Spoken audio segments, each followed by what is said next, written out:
This podcast is made possible by the listener members of Nashville Public Radio. This is the Nash Villager Podcast.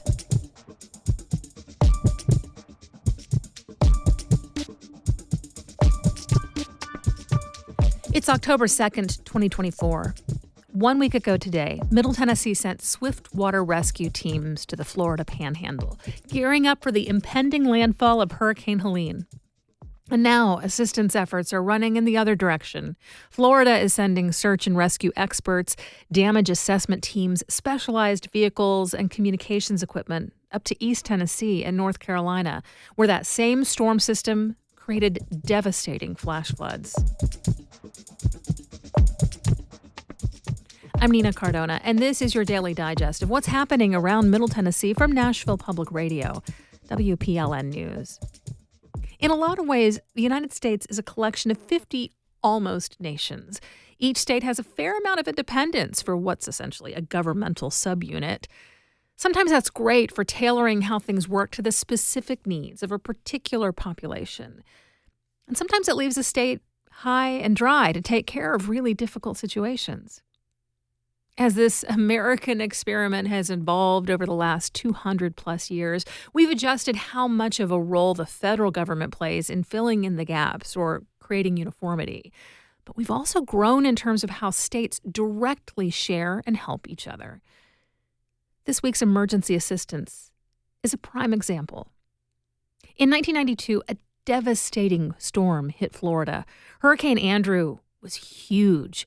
It put enormous strain on that state's emergency responders, and federal help alone was not enough to take care of people's needs. It was a wake-up call that some better way was desperately needed. A year later, governors from around the Southeast, including Tennessee, formed a mutual aid agreement so that any member state could call for help from the others in times of disaster. And within just a few more years, the idea went national. Congress smoothed the path in 1996 by passing a measure called Mack, the Emergency Management Assistance Compact. But while it took that federal step to get the ball rolling, it really is a matter of having a mechanism for states to jump right in and offer neighborly assistance when things get rough. So how does it work? Well, there's an online tool called the Mack Operations System. The only people who can access it are state-level emergency management leaders. When a disaster happens or a big weather event is incoming, a state can put out a call for help on that system. Neighboring states can look to see what specific needs there are and offer up, hey, we've got a rescue team that has just the kind of training you need. And the tool tracks who is deployed there while the emergency plays out. In Tennessee, there are a handful of prearranged groupings of emergency responders that draw from local police and fire agencies or National Guard units. They're organized in such a way that the groups can be called out on short notice to go wherever they can be of help, whether that's in another state asking for assistance through Mack or to a disaster in another part of this state. Each one has a particular skill set, like search and rescue, handling hazardous materials, or firefighting. The one that went down to Pensacola last week is called Task Force 2. For that deployment, they sent swift water rescue specialists from Metro Fire as well as from Franklin and Williamson County. Back in August, when Tropical Storm Debbie threatened the South Carolina coast, similar assistance was sent out from a handful of East Tennessee communities. And back in June, Tennesseans traveled to New Mexico to help with a wildfire response there. Resource sharing doesn't just come in the form of people physically traveling in to give hands-on help either.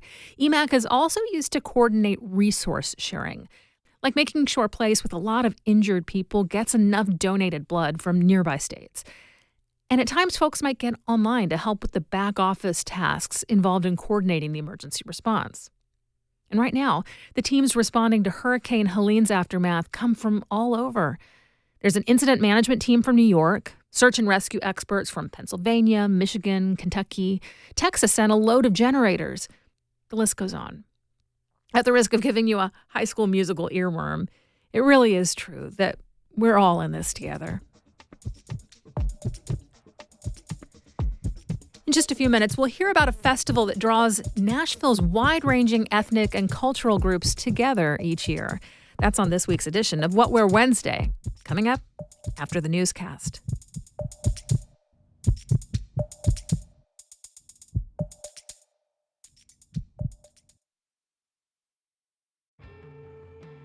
Thematic Static on WNXP is the mixtape we make together, a themed set loosely organized by you, the listener, handpicking songs according to a theme.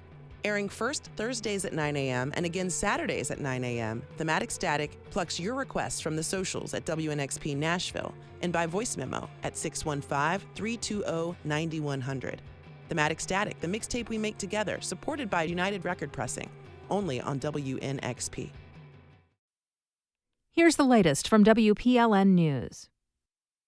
Tennessee has now confirmed 8 deaths from the weekend storm. The number of people considered missing, meanwhile, has been cut by about half in the past day. Investigators are still pursuing leads related to more than 40 missing persons reports. Impacts on infrastructure continue to mount. The state says 21 drinking water facilities were impacted by floodwaters, and customers of most of those utilities are being urged to boil water before using it. Some 5,000 people remain without power. Federal aid has been approved for 8 East Tennessee counties, and the state awaits a response on a major disaster declaration requested by the governor. As floodwaters were rising in East Tennessee on Friday, some workers at a Unicoi County factory were swept away by the current after their managers told them they could not leave. An employee of Impact Plastics tells the Knoxville News Sentinel he was told to stay at work even after the county was under a flash flood warning. The employee says he and others waded through waist-deep water in the parking lot and clung to a parked semi-truck for stability, but at least 7 of his colleagues were swept away. At least 2 have been confirmed dead. Others are still missing. Impact Plastics denies that its managers forced employees to stay during the storm, but does confirm that some of its workers were on site during the flooding. At a press conference yesterday, Governor Bill Lee was asked if he thought the company's actions were unacceptable. He declined to comment. There's a lot unknown about what unfolded on that day, and I suppose we'll learn what has unfolded in the future. And I can't speak to particulars about a certain building, but it's tragic. Many employees at Impact Plastics are from Spanish-speaking communities. TEMA Director Patrick Sheehan says he underestimated the number of Spanish speakers in the region, but that his agency is working to bring in more translation services. The Department of Transportation says its crews have inspected over 300 bridges in East Tennessee in the aftermath of the storm. The agency says 5 bridges were completely destroyed, and other bridges and highways will need long-term closures and significant repairs. TDOT Commissioner Butch Ely spoke at a press conference yesterday in front of one of the decimated bridges on I-26. He said the amount of water that hit the bridge during the storm was unprecedented. We had 1.2 million gallons a second coming through this very place we're standing. Going over Niagara Falls is about 700,000 gallons per second. TDOT says of the 47 state roads and highways that closed during the storm, 25 have reopened. After the floodwaters receded in East Tennessee and western North Carolina, the needs of the community became more clear. WPLN's Rachel Iacovone compiled a list of ways you can help from here in Middle Tennessee and says it falls in 3 categories.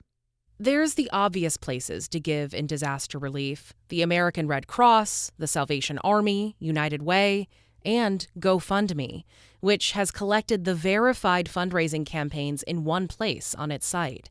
As of Tuesday afternoon, there were more than 1,300 individual asks. But then there's the local orgs, which are largely governmental or religiously affiliated. Of those, Asheville's River Arts District Artists stands out. The nonprofit has set up a flood fund for rent and supplies for the artists affected. And finally, there's a lot of hot meal distribution happening now. Chef Jose Andres is in Asheville with his World Central Kitchen, in addition to Mercy Chefs and Operation Barbecue Relief on the ground. WPLN's list of places to give or volunteer continues to grow. You can find all of those Rachel mentioned and more at WPLN.org. TriStar Skyline Medical Center has attained a Level 1 Trauma Center designation. That's the most intense level of trauma care, and the designation indicates what kind of resources the hospitals have. Trauma in this case refers to major life-threatening injuries, like the ones people get in car accidents or shootings. Requirements for a Level 1 designation include 24-hour care with quick access to specialties like neurosurgery, orthopedic surgery, or radiology. That's according to the American Trauma Society. The hospital also has to offer medical training, continuing education, or research in trauma care. Attaining this is not an easy feat. There are only a handful of Level 1 trauma centers in Tennessee, and Vanderbilt University Medical Center houses the only other one in Nashville. A Vanderbilt astronomy professor is one of this year's MacArthur Genius Grant Fellows. Physicist Kevin Stassen will receive $800,000 over 5 years as part of the MacArthur Fellowship. The money serves as recognition for his efforts, supporting the next generation of scientists with a particular focus on students underrepresented in his field. The grant doesn't come with stipulations, but fellows usually use the money to advance their research or creative pursuits. You'll find more news anytime at WPLN.org. It's hump day, so of course we're checking in with Marquise to find out what's going on. And this time, to say there's an international flair would be a profound understatement.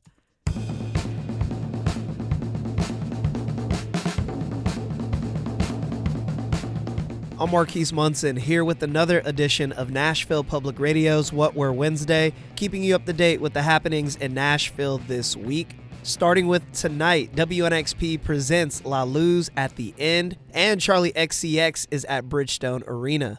Backyard Sessions, curated by WNXP, is happening at the Bobby Hotel Rooftop Lounge tomorrow night with Nashville band Bean and Jalen Nganda. That's all I wanted from you.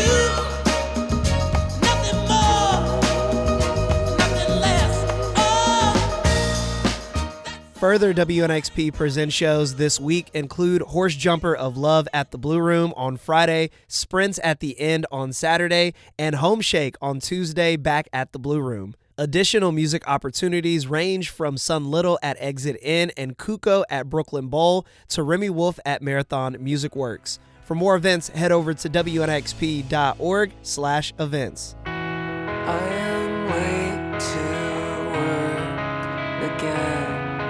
I'm always missing something when I walk. This week for What Were Wednesdays, we discuss Celebrate Nashville Cultural Fest happening this Saturday at Centennial Park. My name is Cindy Polite Logan, and I have been with the festival since 2004 in one fashion or another. I moved here from Missouri in 2004 and was the marketing director at Scarrett Bennett Center. And at the time, Scarrett Bennett Center had an international or multicultural festival called Celebration of Cultures. So that is the original Celebrate Nashville Cultural Festival, what we know of it today. It started at Scarrett Bennett Center. And that started in the late 1990s. So this year marks the 28th year of the festival and its format as we know it now. In 2007, it outgrew the campus at Scarrett Bennett Center, and Scarrett partnered with Metro Parks, who brought it to Centennial Park. We went from the small campus at Scarrett Bennett Center, and we now take up the majority of Centennial Park. So we've grown quite a bit to 5 stages. We have over 100 performances. We have almost 50 food vendors. We have almost 50 vendors in our World Bazaar, which is handcrafted imported items from all over the world. We have an enormous children's area run by Kidsville, which is the Conservancy's children's programs. We have a teens area that's run by Oasis Center. That's called Teens United, and that's their ITOP program, which is International Teens Outreach Program. Those are new teen immigrants, and they run that whole area. The library and ECAT is involved, and they do an area called Celebrate Talks, and those are interviews with participants for the festival that could talk more about how they came to be in Nashville, what their recipes are for their empanadas, or what their traditional dances mean. We represent Middle Tennessee and Nashville, so almost all of our performers and vendors live here in Middle Tennessee. We're not looking for international acts per se. I mean, if there's a culture that's in Nashville, if we can get a band that represents that culture, then, we do try to do that. But for the most part, we really try to make sure that we're involving people who live here. I think it's great that we have all the individual festivals so people can celebrate and maintain and sustain their heritage. But I think it's also great for folks to get together. And I think it's also the spirit is so welcoming that people are not afraid to ask questions and people are eager to answer those questions. That's not always the case in today's world. You don't want to offend anyone. You don't want to make anyone angry. You don't know how to ask. But on that day, people are just very open and they want to share where I came from. Why am I wearing this clothing? What does this mean? What does this dance actually has a significance and symbolism behind it? Let me tell you about it. It's just a day of pure fun, joy, entertainment, just a day to really just interact and get to know other people who live here.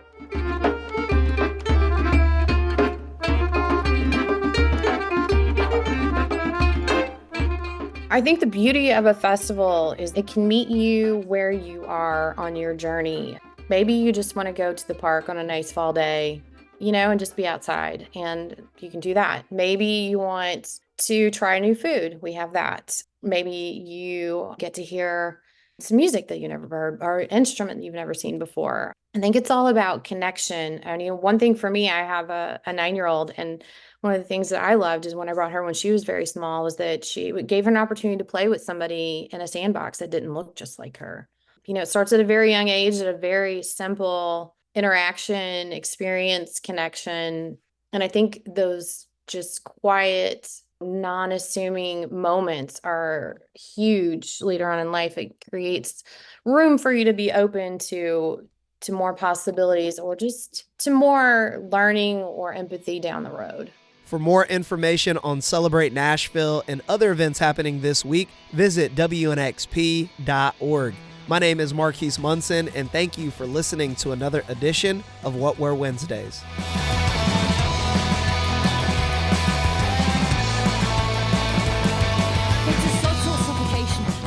We do this roundup of Nashville news every weekday. Please consider subscribing on your favorite podcasting app. If that app has a thumbs up or review option, give us a little love. It really helps more people hear about us. And of course, everything at WPLN News is listener supported. You can make a donation at WPLN.org. And that's it for today. Thanks so much for listening. Let's make this day a good one. And we'll catch back up tomorrow.